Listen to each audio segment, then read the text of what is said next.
أعوذ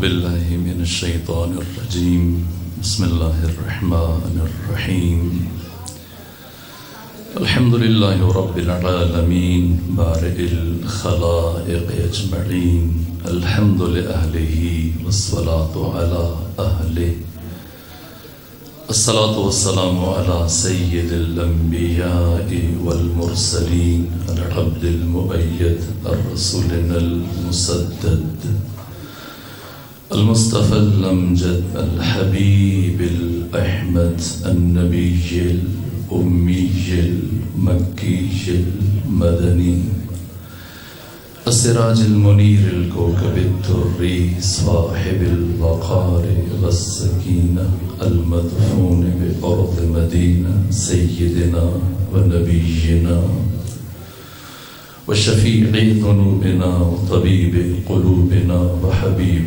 نفوسنا ومولانا أبي القاسم محمد المصطفى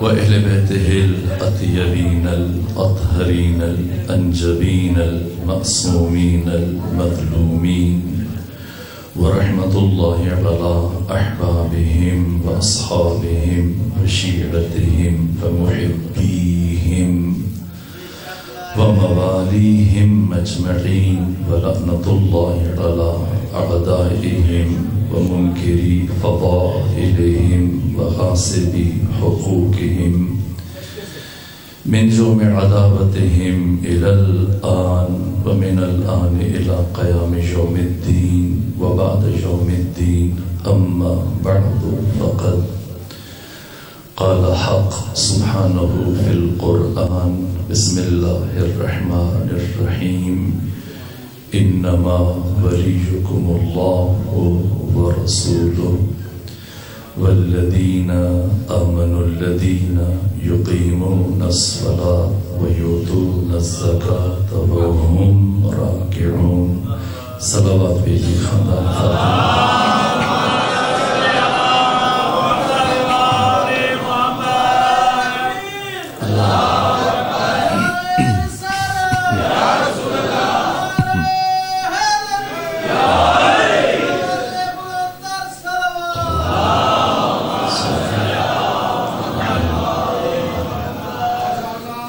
خدائے سبحان کی بارگاہ میں سپاس گزار ہوں کہ اس مقام پر آپ بامعرفت مومنین بالخصوص خطیب بے بدیل جناب علامہ گلفام ہاشمی صاحب اور ہمارے عزیز بھائی جناب شوکت صاحب پروردگار ان کی تائید اور مدد نصرت اور حمایت فرمائے.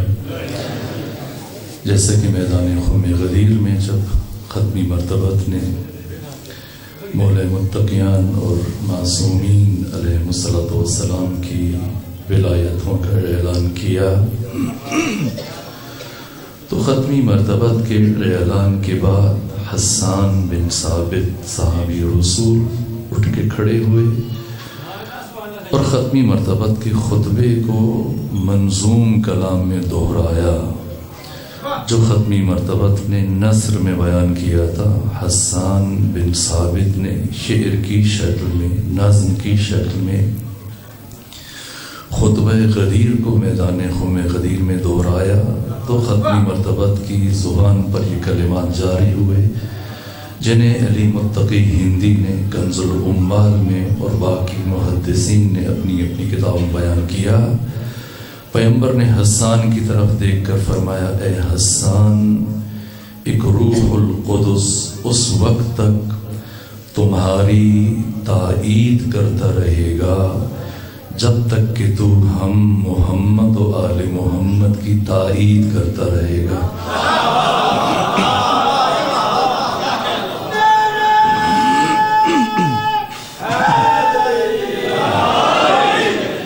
اس کا مطلب یہ ہے کہ اگر کوئی شاعر اپنے کلام سے محمد و آل محمد کی تائید کرتا ہے تو اللہ روح القدس کے ذریعے سے اس کی تائید کرتا ہوا نظر آتا ہے۔ برادر شوکت رضا شوکت جو خود مؤید پروردگار ہیں، حق تعالیٰ ان کے و جناب علامہ کے اور آپ سب کی توفیقات خیر میں اضافہ فرمائے۔ میں نے اس محدود اور مختصر وقت میں احباب کی خواہش کے احترام میں آئے ولایت کی تلاوت کا شرف حاصل کیا۔ انما ولیکم اللہ ورسولہ والذین آمنوا الذین یقیمون الصلاة ویؤتون الزکاة وهم راکعون۔ یہ آیت سورہ مبارکہ مائدہ کی 55 نمبر آیت ہے۔ البتہ قرآن مجید کو جو پاروں میں تقسیم کیا گیا یہ پیغمبر کی طرف سے نہیں ہے، ائمہ کی طرف سے نہیں ہے، یہ قرآن ہے، قرآن کے قاریوں نے قرآن کو گنا، اس کے حروف اور کلمات اور الفاظ کو گن کر 30 برابر حصوں میں تقسیم کیا پڑھنے والے کی سہولت کے لیے، تاکہ ہر روز ایک حصہ پڑھے تو 30 دنوں میں، ایک مہینے میں یہ قرآن مکمل ہو جائے۔ یہ تقسیم نہ اللہ کی طرف سے ہے، نہ رسول کی طرف سے ہے، نہ معصومین کی طرف سے ہے۔ قرآن کو 30 پاروں میں قاریوں نے تقسیم کیا، البتہ قرآن کی سورتوں کی تقسیم یہ اللہ کی طرف سے ہے۔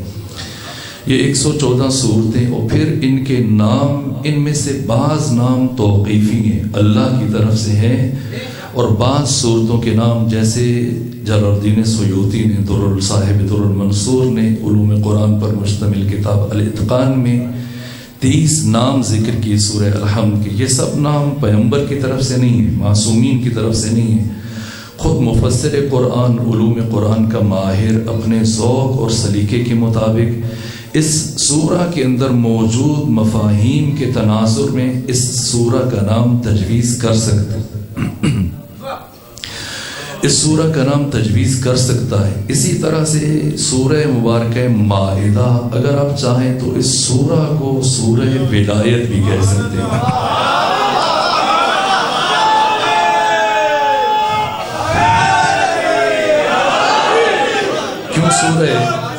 کیوں سورہ ولایت کہہ سکتے ہیں؟ کہ اس لیے کہ اس سورہ کے شروع میں بھی ولایت کا ذکر ہے، وسط میں بھی ولایت کا ذکر ہے، آخر میں بھی ولایت کا ذکر ہے۔ آیت وسیلہ قرآن حکیم کی معروف ترین آیت 35 نمبر آیت اسی سورہ کی، وہ خود اس سورہ میں موجود ہے۔ اسی طرح سے یہ 55 نمبر آیت، وہ آیت جو جنگ خیبر میں علی علیہ السلام کی شان میں اتری 56 نمبر آیت، وہ بھی اسی سورہ کی آیت ہے۔ اسی طرح سے وہ آیات کے جو اعلان غدیر کے فوراً بعد نازل ہوئی، الیوم یئس الذین کفروا من دینکم فلا تخشوہم واخشون الیوم اکملت لکم دینکم واتممت علیکم نعمتی ورضیت لکم الاسلام دینا، یہ بھی اسی سورہ کی تیسری آیت ہے۔ اسی طرح سے یا ایھا الرسول بلغ ما انزل الیک من ربک، یہ اسی سورہ کی 67 نمبر آیت ہے۔ تو مسلسل خود قرآن مجید کا یہ سورہ ایک طرف امیر المومنین کا مسلسل ذکر ہے، اولیاء خدا کا مسلسل ذکر ہے، دوسری طرف ولایت کے ماننے والوں کا ذکر بھی سب سے زیادہ اسی سورہ میں ہوا ہے۔ یہ جو قرآن مجید میں پروردگار فرماتا ہے یا ایھا الذین آمنو، یہ خطاب کسی اور سے نہیں ہے، یہ خطاب آپ کے لیے ہے، اس لیے کہ جو نعمت ولایت کا حامل ہے، علی کی ولایت پر ایمان رکھتا ہے، وہی مومن ہے۔ اسی کو پروردگار خطاب کر کے فرما رہا ہے یا ایھا الذین آمنو۔ پورے قرآن مجید میں مجموعی طور پر یہ لفظ یا ایھا الذین آمنو کی تعبیر اتنی مرتبہ استعمال نہیں ہوئی جتنی مرتبہ صرف اس سورہ میں، سورہ مائدہ میں پروردگار نے لفظ یا ایھا الذین آمنو استعمال کیا۔ یہاں تک کہ سورہ مبارکہ بقرہ جو 2.5 پاروں پر مشتمل ہے، 286 آیات پر مشتمل ہے، اس میں یا ایھا الذین آمنو کی تعبیر، اے مومنو، اے ولایت کے ماننے والو، یہ تعبیر 11 مرتبہ استعمال ہوئی۔ سورہ مائدہ صرف 120 آیات پر مشتمل ہے، البقرہ کے آدھے سے بھی کم لیکن اس میں یا ایھا الذین آمنوا کی تعبیر 16 مرتبہ استعمال ہوئی ہے۔ قرآن کی مجموعی اعتبار سے سب سے زیادہ پروردگار نے اس ایمان کی اور اہل ایمان کی تعبیر بیان کی، انما ولیکم اللہ، اور اس سے پہلے کہ پروردگار اعلان کرے کلمہ حاصل کے ذریعے سے منحصر کر رہا ہے، وہ مختص قرار دے رہا ہے، انما صرف اور صرف، بس اور بس، فقط اور فقط، ولیکم اللہ، تمہارا ولی اللہ ہے۔ جب فرزند حسین امام علی زین العابدین سے پوچھا گیا کہ کیوں اللہ کی ولایت بشر پر واجب ہے، تو سید سجاد علی زین العابدین نے فرمایا کہ 2 وجوہات کی بنا پر اللہ کی ولایت بشر پر واجب ہے۔ پہلی وجہ اللہ انسانوں کا خالق ہے، اور دوسری وجہ اللہ انسانوں کا رب ہے۔ اگر اللہ صرف ہمارا خالق ہوتا اور ہمارا رب کوئی اور ہوتا تب بھی بشر پر اللہ کی ولایت واجب نہیں تھی، اور اگر خالق کوئی اور ہوتا اور اللہ صرف ہمارا رب ہوتا تب بھی پروردگار کی بندگی اور ولایت بشر پر واجب نہیں تھی۔ کیوں واجب ہے؟ وہ خالق بھی ہے، رب بھی ہے۔ پہلے اس نے ہمیں عدم سے وجود دیا، نہیں سے ہے بنایا، اور خلعت وجود سے آراستہ کرنے کے بعد ہمیں ہمارے حال پر نہیں چھوڑا، ہماری ربوبیت فرمائی۔ اس لیے پروردگار کی ولایت ہر بشر پر واجب ہے، لیکن پروردگار نے اپنی ولایت کے اعلان پر اکتفا نہیں کیا۔ جیسے ہی اپنی ولایت کا اعلان کیا، اس کے فوراً بعد فرمایا وَرَسُولُهُ، صرف اللہ ولی نہیں ہے بلکہ اس کا رسول بھی تمہارا ولی ہے۔ تو کیا اللہ کی ولایت میں کوئی نقص ہے؟ اللہ کی ولایت میں کوئی کجی ہے، کمی ہے، عیب ہے؟ کیا اللہ کی ولایت بشر کے لیے کافی نہیں ہے کہ اللہ اپنی ولایت کے بعد رسول کی ولایت کا اعلان کر رہا ہے؟ اللہ کی ولایت کافی ہوتی تو کبھی بھی پروردگار اپنی ولایت کے بعد اپنے رسول کی ولایت کا اعلان نہ کرتا۔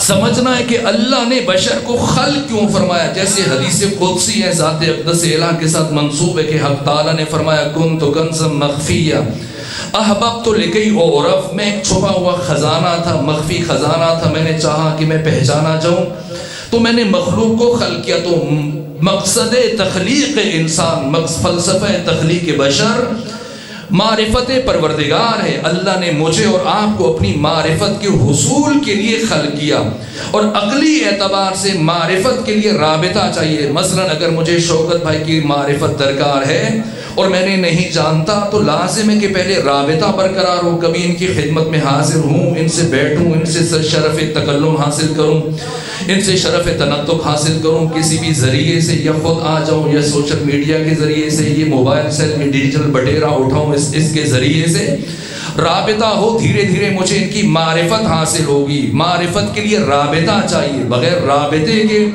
معرفت ممکن نہیں۔ پروردگار نے مجھے اور آپ کو اپنی معرفت کے لیے خلق کیا ہے، اور معرفت کے لیے رابطہ چاہیے۔ تو رابطہ کیسے برقرار ہو؟ اس لیے کہ اللہ جس کی معرفت مطلوب ہے وہ زمان و مکان سے ماورا ہے، وہ زمان اور مکان سے بالاتر ہے، وہ زمان اور مکان کے حصار میں آ نہیں سکتا، آ جائے تو خدا نہیں ہے، اور بشر کبھی بھی زمان اور مکان کے حصار سے نکل نہیں سکتا۔ ممکن نہیں کہ انسان کبھی زمانے کے حصار سے باہر چلا جائے۔ جو بھی مرحلہ ہے بالآخر وہ وقت ہے، نہ انسان زمان کے حصار سے باہر نکل سکتا ہے، نہ انسان مکان کے حصار سے باہر نکل سکتا ہے۔ ظاہر قتیل شفائی نے، مجھے نہیں معلوم یہ کس کا شعر ہے، کہ حدود وقت سے آگے نکل گیا کوئی، فصیل شہر پہ تازہ لہو کے چھینٹے، لیکن جب تک حین حیات بشر وہ زمان اور مکان کے حصار میں ہے۔ یہ انسان کبھی بھی زمان اور مکان کے حصار سے نکل نہیں سکتا، اور اللہ کبھی بھی زمان اور مکان کے حصار میں آ نہیں سکتا، ورنہ وہ خدا نہیں ہے۔ تو اس زمینی اور مکانی انسان کو اس لا زمان اور لا مکان اللہ کی معرفت کیسے حاصل ہو؟ اس لیے کہ جب تک رابطہ برقرار نہیں ہوگا معرفت حاصل نہیں ہو سکتی۔ اور رابطہ کیسے برقرار ہو؟ یہ زمین و زمان سے نکل نہیں سکتا، وہ زمان و زمین میں آ نہیں سکتا، اور اللہ نے ہمیں اپنی معرفت کے لیے خلق کیا، اور معرفت کے لیے رابطہ چاہیے، اور رابطہ کبھی برقرار نہیں ہو سکتا۔ تو یہاں پر انسان کی عقل کہتی ہے کہ ایک ایسی ذات ہونی چاہیے جو مکانی ہوتے ہوئے مکان کی حدوں کو توڑنے کی صلاحیت رکھتی ہو،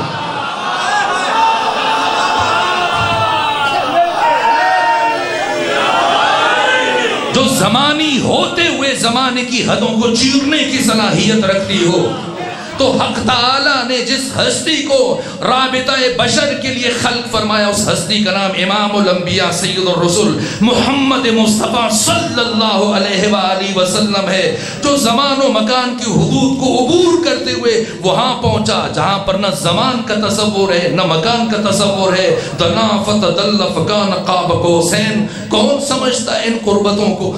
کون ادراک کر سکتا ہے؟ ذہن انسان سے ماورا، ذہن بشر سے بالاتر، اس بلندی پر پہنچے جس کے بعد پھر کوئی بلندی لائق کے تصور نہیں ہے۔ حبیب اپنے محبوب کے، ابھی شوکت بھائی بیان کر رہے تھے، ایک شخصیت کا ذکر کر رہے تھے مرحوم اظہر حسن زیدی، مجھے انہی کا جملہ یاد آیا۔ معراج کو بیان کرتے کرتے وہ باذوق شخصیت تھے، سمندر کو کوزے میں یوں سمویا، کہا کہ شب معراج حبیب اپنے محبوب کے، عبد اپنے معبود کے، بندہ اپنے اللہ کے، عاشق اپنے معشوق کے اتنا قریب جا پہنچا، اتنا قریب جا پہنچا کہ ایک مرتبہ محبوب کے دل میں آیا کہ ذرا سا اور آگے بڑھے اور حبیب کو گلے سے لگا لے، لیکن کیونکہ اس کا گلا نہیں تھا اس لیے اسے کچھ گلا نہیں تھا۔ صلوات بھیجیے خاندان فاطمہ۔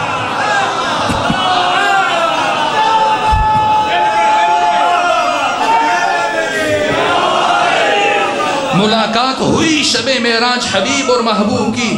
آج روز جمعہ ہے، تھوڑی دیر کے بعد آپ کے شہر کی مختلف مسجدوں کے لاؤڈ سپیکروں سے آوازیں بلند ہوں گی اور وقتاً فوقتاً مسجدوں کے خطباء بیان کرتے ہیں شب معراج یہ بات ہوئی، شب معراج یہ بات ہوئی، شب معراج حبیب نے محبوب سے یہ کہا، محبوب نے حبیب سے یہ کہا۔ پیغمبر بات کرے تو سمجھ میں آتی ہے، وہ جو زبان ہی نہیں رکھتا، جو جسم کی قید سے ماورا ہے، اس نے کیسے گفتگو کی ہے، وہ کیسے گفتگو کرتا ہے؟ اگر موسیٰ کلیم سے گفتگو کی، اسے قرآن بیان کر رہا ہے کیسے اللہ نے ایک درخت سے آواز ایجاد کی اور درخت کے توسط سے حق تعالیٰ موسیٰ کلیم کے ساتھ گفتگو کرتا تھا، لیکن وہاں جب فرشتوں کا سردار جبرائیل نہیں پہنچ سکتا تو درخت کیسا اور اس سے غیر کوئی اور چیز کیسی؟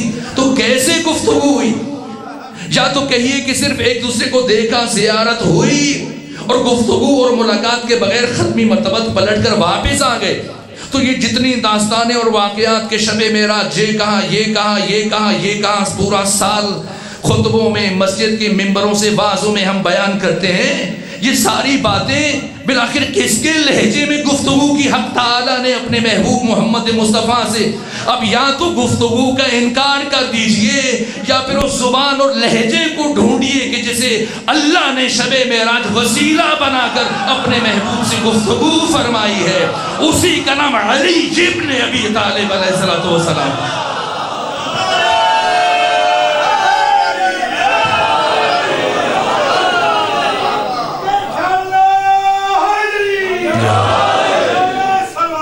اللہ صلی اللہ محمد وآلہ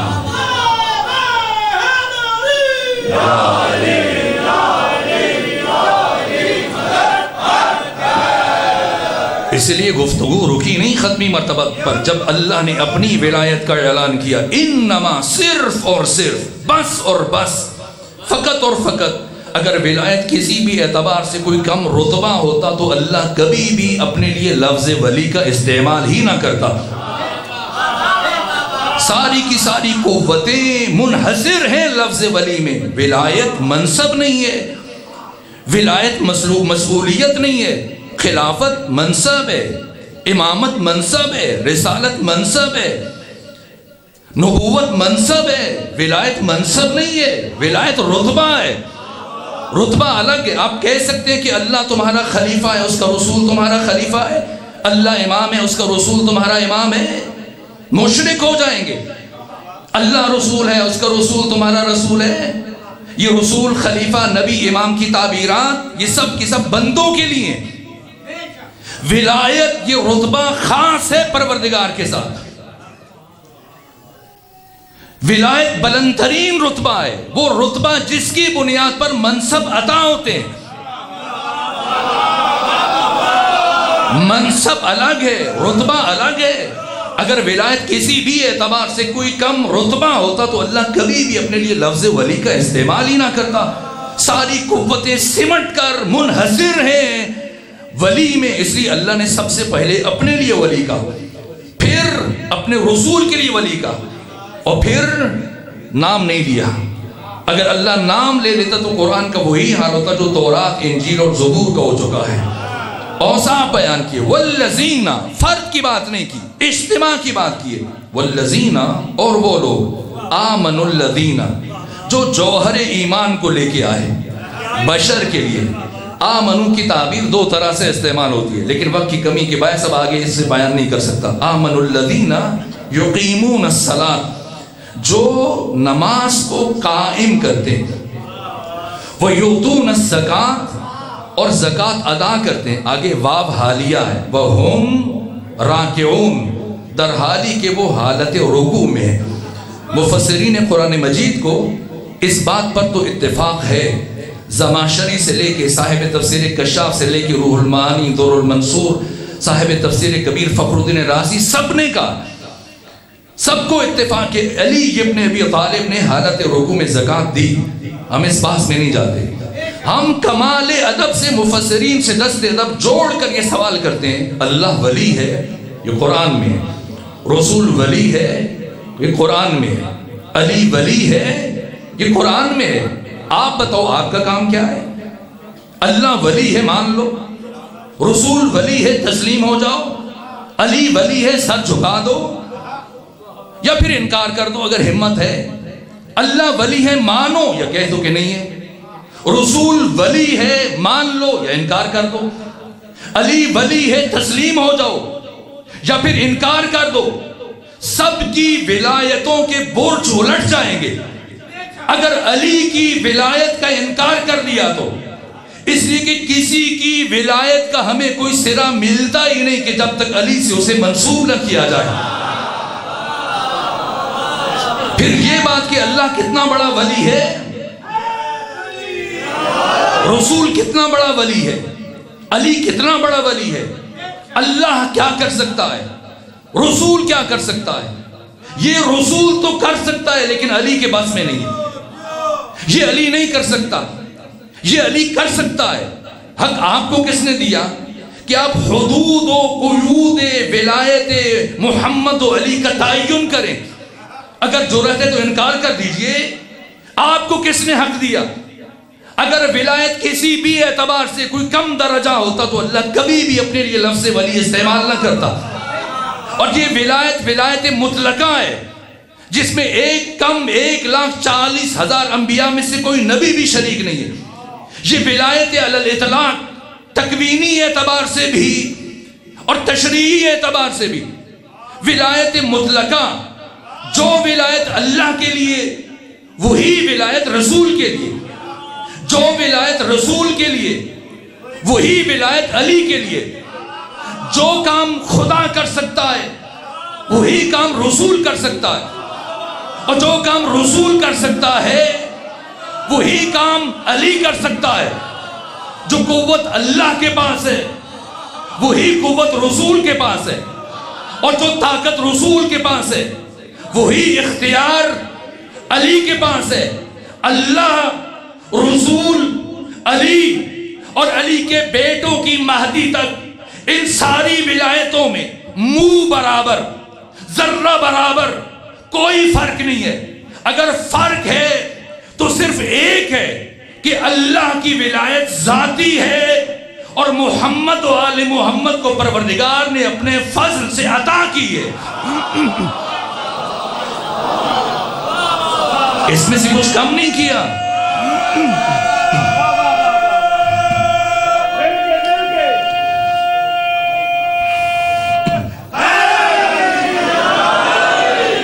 کچھ کم نہیں کیا. جو ولایت اللہ کی ہے وہی رسول کی ہے، جو ولایت رسول کی ہے وہی علی کی ہے. صرف اور صرف یا اللہ مدد کہیے اور یا رسول اللہ مدد نہ کہیے، شرک ہے، بدعت ہے. اور یا علی مدد نہ کہیے، یہ بھی شرک ہے، بدعت ہے. آپ نے کیوں یا علی مدد کہا؟ ارے نہیں میں بطور وسیلہ استعمال کر رہا تھا. تجھے کس نے کہا کہ تو کہے میں بطور وسیلہ استعمال کر رہا تھا؟ اگر علی سے بطور وسیلہ مدد مانگنی ہے تو پھر تشیع میں کیا کر رہا ہے؟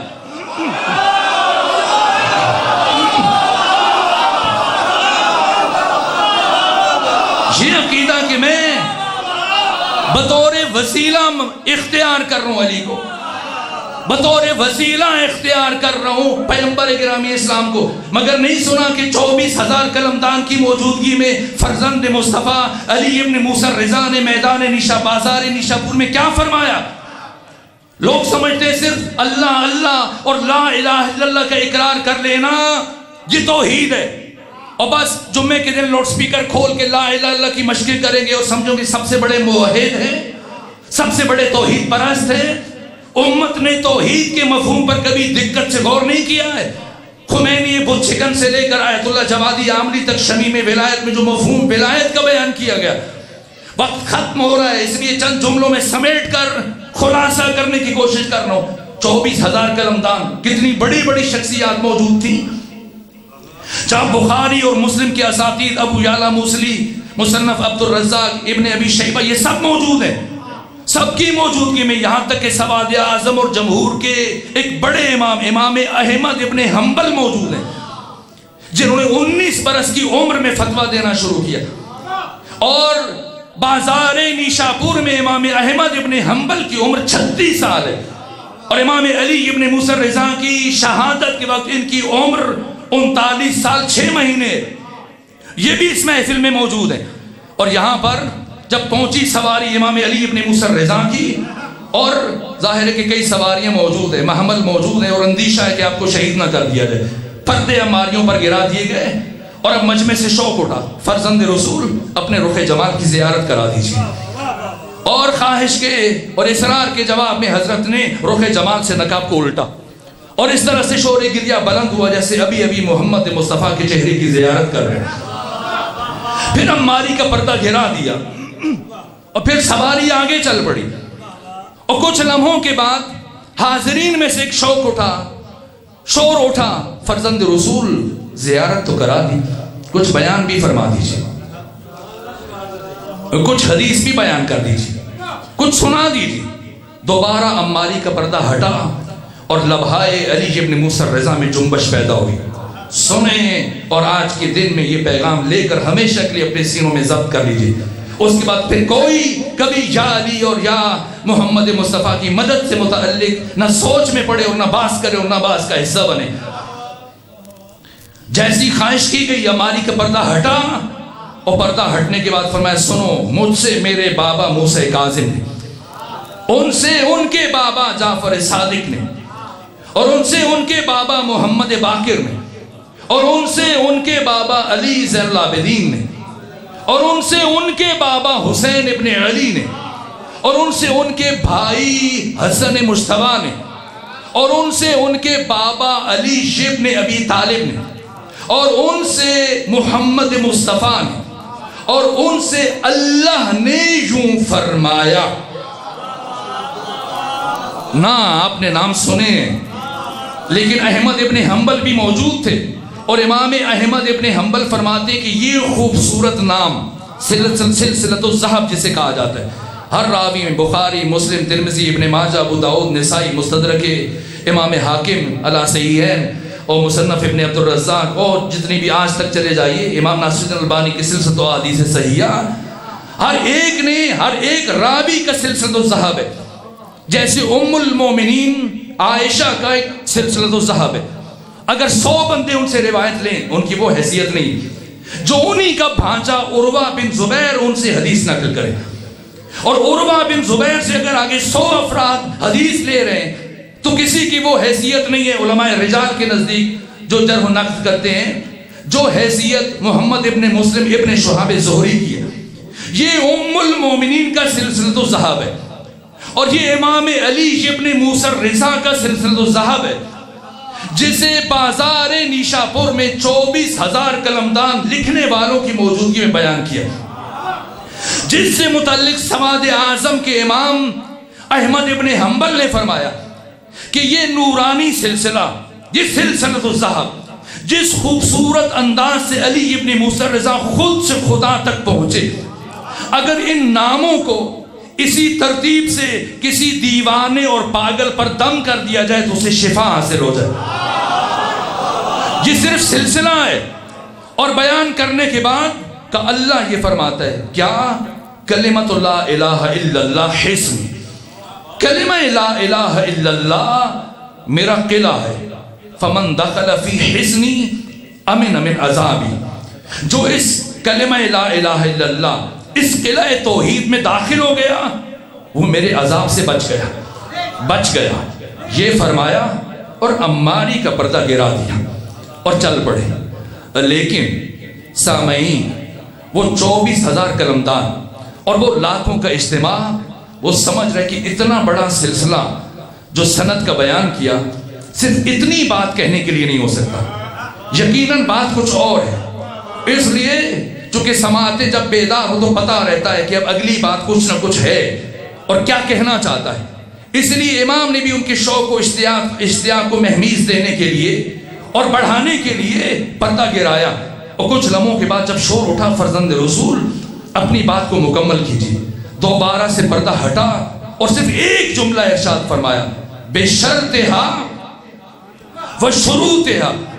یہ جو کلمہ لا الہ الا اللہ یہ قلعہ توحید جو بشر کے لیے قلعہ عافیت ہے، اس کی کچھ شرائط ہیں، کچھ شروط ہیں.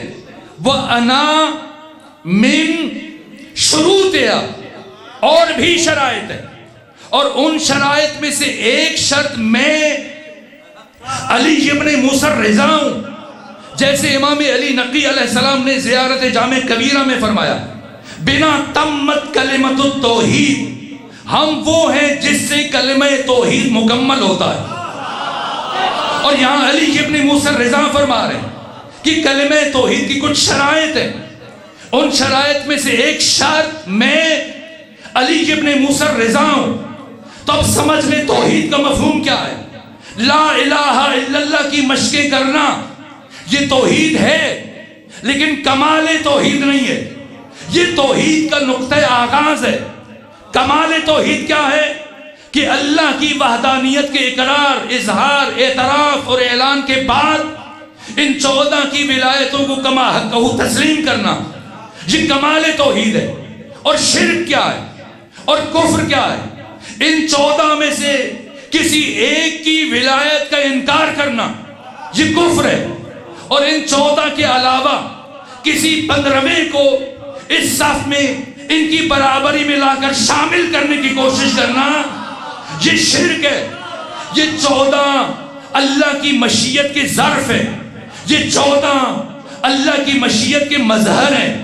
یہ 14 اللہ کے علم کے مظہر ہیں. یہ 14 اللہ کے جلال کے مظہر ہیں. یہ 14 اللہ کے جمال کے مظہر ہیں. یہ 14 اللہ کے ہر وصف کے مظہر ہیں. تمام تر صفات جلال و جمال کی ظہور کے لیے حق تعالیٰ نے ان 14 کے انوار کو منتخب کیا. ان سے مدد مانگنا ویسے ہی ہے جیسے خود خدا سے مدد مانگنا. یہ توحید خدا کا ناگزیر تتمہ اور تکملہ ہے. ان سے مدد مانگنا ایسا ہی ہے جیسے خود خدا سے مدد مانگنا. یہ آپ کی مرضی ہے، کہیں یا اللہ مدد، یہ آپ کی مرضی ہے. کہیں یا رسول اللہ مدد، یہ آپ کی مرضی ہے. کہ یا علی مدد، یہ آپ کی مرضی ہے. کہ یا حسین مدد، یہ آپ کی مرضی ہے. کہ یا مہدی مدد. جس سے بھی مدد مانگیں گے مدد ملے گی. اللہ سے مدد مانگے تب بھی ملے گی، رسول سے مدد مانگے تب بھی ملے گی، علی سے مدد مانگے تب بھی ملے گی. کسی اور معصوم سے مدد مانگے، جس سے بھی مانگیں گے ملے گی. لیکن اگر کوئی اپنے دل میں علی کا بغض رکھ کر یا اللہ مدد کہے گا، مدد تو نہیں ملے گی، لعنت یقیناً مل جائے گی.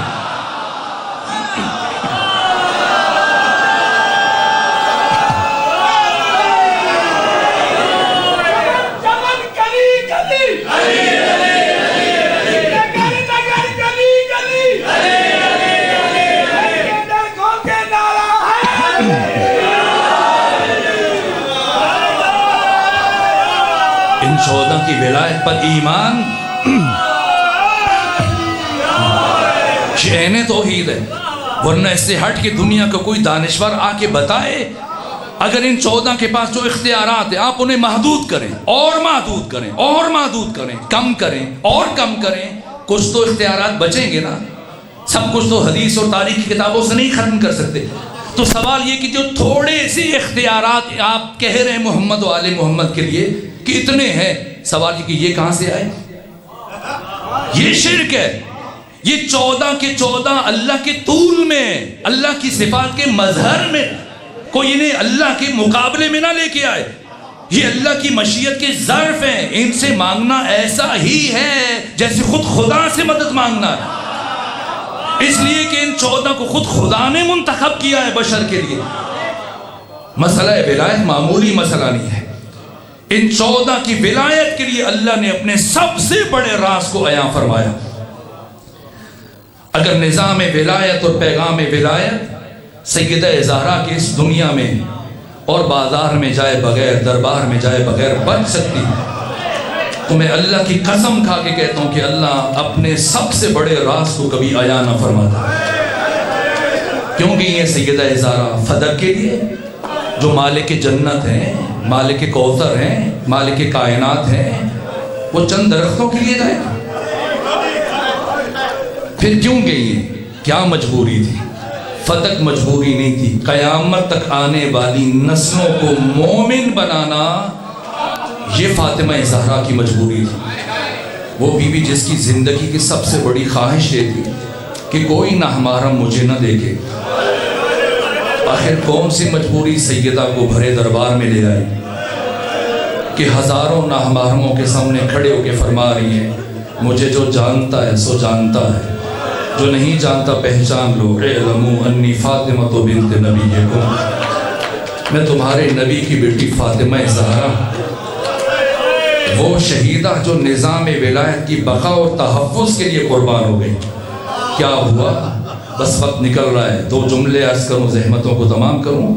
ایسا خطبہ دیا، پلٹ کر آئیں، حزب حاکم متوجہ ہو گئے کہ اگر یہ بیوی کچھ دن اور زندہ رہی اور اس طرح خطبے دیتی رہی اور ذہن بشر اور ضمیر بشر کو جھنجھوڑتی رہی تو پھر کوئی ہمیں اس مسند پر نہیں بیٹھنے دے گا. اس لیے یہ طے کیا گیا کہ اس شمع ہدایت کو ہمیشہ کے لیے گل کر دیا جائے اور اس چراغ ہدایت کو ہمیشہ کے لیے خاموش کر دیا جائے. چنانچہ کیا ہوا؟ اس خطبے کے رد عمل میں کچھ افراد علی کے بیت الشرف کی طرف چل پڑے. آج حوالے طلب کرتے ہیں. میں آپ سے آپ کی بات کرتا ہوں، مجھے کسی اور سے کوئی مطلب نہیں ہے. یہ امام بارگاہ جہاں قرآن بھی ہوگا، مفاتیح الجنان آپ کے گھروں موجود ہے، آپ کی مسجدوں میں. کس نے لکھی مفاتیح الجنان؟ شیخ عباس قمی نے. یہ شیخ عباس قمی جو مکتب اہل بیت کی برجستہ ترین شخصیت ہیں، انہوں نے ایک اور کتاب بھی لکھی ہے اور اس کتاب کا نام ہے بیت الاحزان. اور بیت الاحزان کے اوائل میں ایک روایت لکھی ہے، اس کا ابتدائی حصہ میں پڑھوں گا.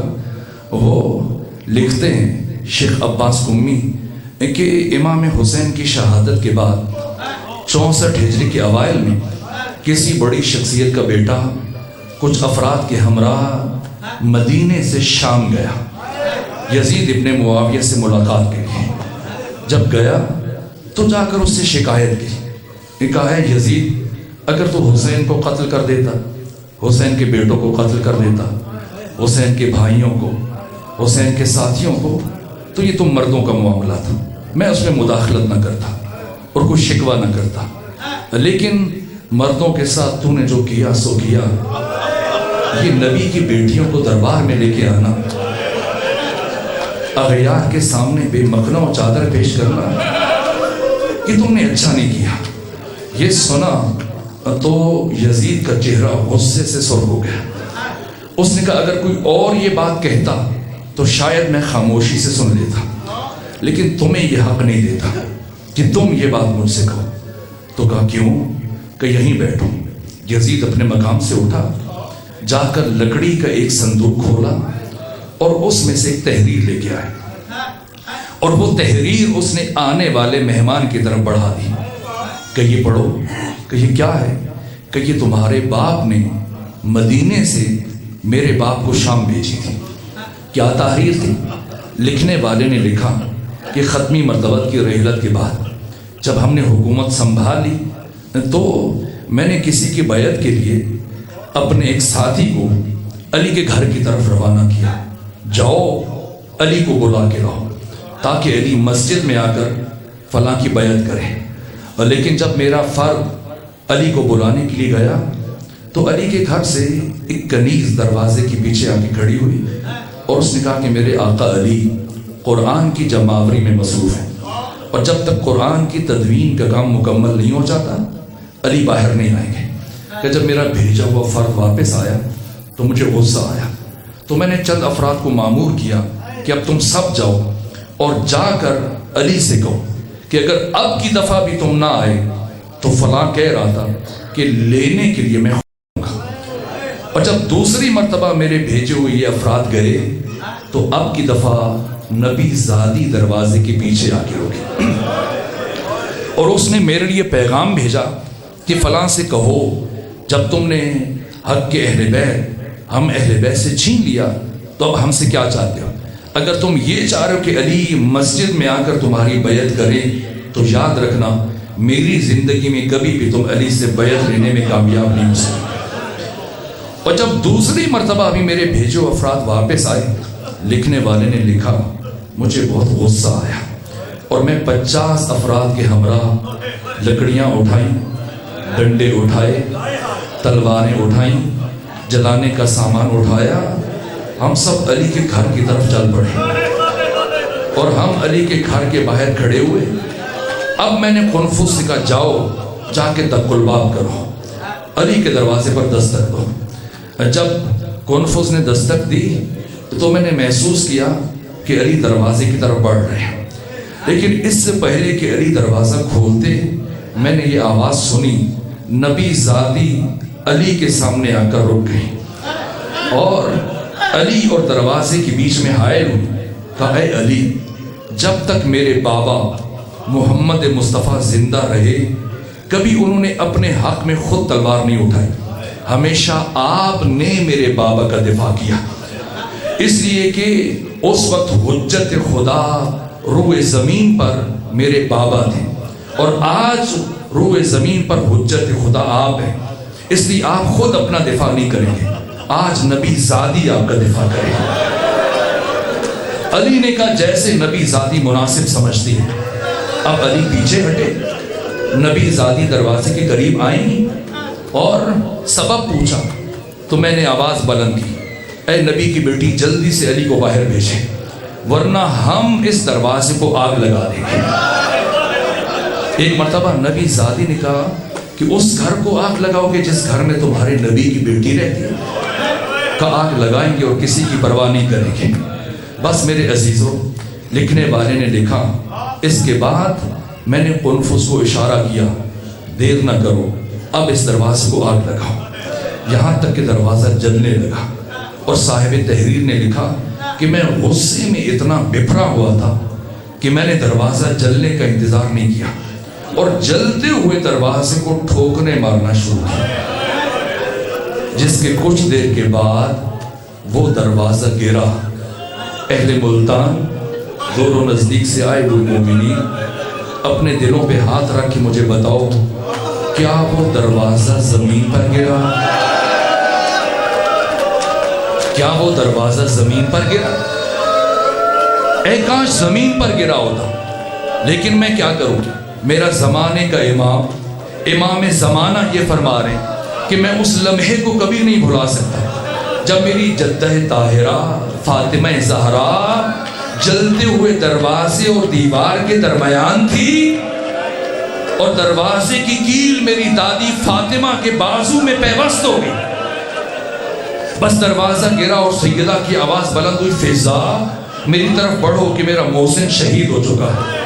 اب سنیں گے ان 50 میں سے 11 افراد علی کے بیت الشرف میں داخل ہوئے، اس دروازے کو رونتے ہوئے آگے بڑھے اور اب لکھنے والے نے لکھا کہ میں علی کے بہت قریب پہنچ چکا تھا اور میں چاہ رہا تھا کہ علی کے گلے میں رسی ڈالوں اور علی کو زبردستی گھر سے لے کے دربار تک لے کے جاؤں، لیکن مجھے نہیں معلوم کس طرح سے نبی زادی اس جلتے ہوئے دروازے کے نیچے سے اٹھی اور آگے بڑھ کر میرے اور علی کے درمیان حائل ہو گئے اور مجھ سے کہا ہے فلاں کبھی بھی تو میری زندگی میں علی تک نہیں پہنچ پائے گا، کبھی میری زندگی میں علی تک نہیں پہنچ پائے گا۔ میں نے کہا اے نبی زادی درمیان سے ہٹ جا، ورنہ ایسا ظلم کروں گا کہ تو ہٹنے پر مجبور ہو جائے گی۔ نبی زادی نے کہا ہے فلاں میں قیامت تک نہیں ہٹوں گی۔ کہ ایک مرتبہ میں نے اپنا بازو فضا میں بلند کیا اور پھر پوری طاقت سے ایک ایسا تماچا نبی زادی کے رخسار پر مارا کہ ایک مرتبہ فاطمہ زہرا زمین پر گری۔ اجازت دے اور ایک جملہ عرض کروں، ایک جملہ اور عرض کروں۔ فاطمہ زہرا زمین پر گری، ہم نے علی کے گلے میں رسی ڈالی، پتا تھا آج فاتح خیبر تلوار نہیں اٹھائے گا۔ جیسی علی کو لے کے چلے، اب سنیں روایت کے باقی الفاظ۔ اس سارے واقعے میں وہ پہلا شخص مدینے کے اندر موجود نہیں تھا، باہر تھا۔ جب وہ واپس آیا اس نے دوسرے سے پوچھا کہ میں نے سنا ہے تو نے نبی زادی کے دروازے کو آگ لگائی۔ کہا میں نے آگ لگائی۔ کہا میں نے سنا ہے نبی زادی نے بڑی مقاومت دکھائی۔ کہا بڑی مقاومت دکھائی۔ کہا میں نے سنا ہے نبی زادی علی کا دامن نہیں چھوڑ رہی تھی۔ کہا نہیں چھوڑ رہی تھی۔ کہا بتا کیسے چھڑوایا، کیسے چھڑوایا؟ کہا ہم نے علی کے گلے میں رسی ڈالی اور علی کو مسجد کی طرف کھینچنا شروع کیا اور نبی زادی نے اپنا ہاتھ علی کے دامن میں ڈال دیا۔ ہم نے سوچا خاتون ہے، زخمی ہے، ذرا زور سے علی کو کھینچیں گے تو نبی زادی کا ہاتھ چھوٹ جائے گا، لیکن نبی زادی نے اتنی مضبوطی سے علی کے دامن کو پکڑ رکھا تھا کہ نبی زادی علی کے ساتھ کھینچتی چلی آ رہی تھی، کھینچتی چلی آ رہی تھی۔ کہ پھر بتا کیسے چھڑوایا؟ کہ ہم نے سمجھ لیا کہ اتنی مضبوطی سے علی کے دامن کو تھاما ہے یہ قیامت تک نہیں چھوڑے گی۔ کہا میں نے ایک مرتبہ داہنے دیکھا، ایک مرتبہ باہنے دیکھا، میرے قریب میں کنفس کھڑا تھا، میری نگاہ اس کی کمر بند پر پڑی، اس کی کمر بند میں ایک تازیانہ حمائل تھا، میں نے آگے بڑھ کر وہ تازیانہ نکالا اور فضا میں لہرانے کے بعد اس زور سے نبی زادی کے ہاتھ پر